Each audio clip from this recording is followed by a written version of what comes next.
This is the FFR Trading Market Minute, and we're on the daily candlestick chart of the SPY. We'll take a look at the monthly chart in just a second. But last week, this was Thursday when we did the Market Minute last. We talked about this pullback anticipated to be shallow.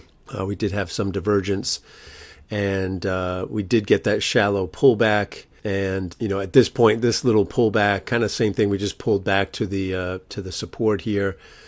And we were here Thursday last week, and I said if the RSI crossed back above its moving average, which it did, whatever the high was on Thursday, if that gets taken out, we should see a limited run to the upside, which we did. All right, we then got a pullback, again, a shallow pullback, and then we also crossed below and then back above on our RSI here, above its moving average on this day. Once that high gets taken out, it's telling you more upside ahead, more momentum ahead. Now we are in some overbought territory up here.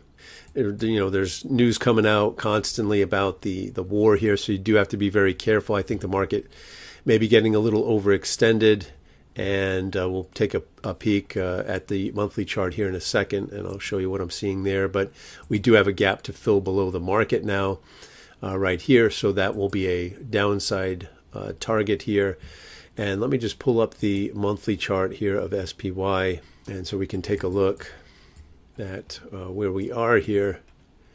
And obviously we've made new all-time highs on the monthly chart here, and we did peak on our RSI back here and here on these months here.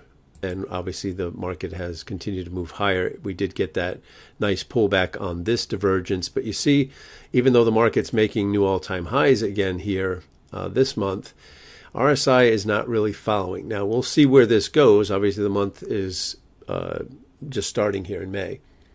So we'll see where this goes, but watch to see if the RSI follows the price or not. If it doesn't and it makes a lower high in May, then we'll have divergence, bearish divergence, and we can expect, kind of what happened here and here, to happen again.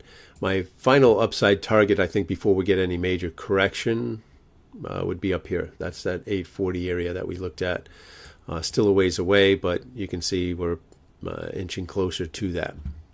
Some of the economic data set for next week. Tuesday kicks off with the Consumer Price Index, Wednesday's PPI, and Thursday's retail sales. Hope that helps. Have a great rest of your trading week. We'll see you back next week in the FFR Trading Market Minute.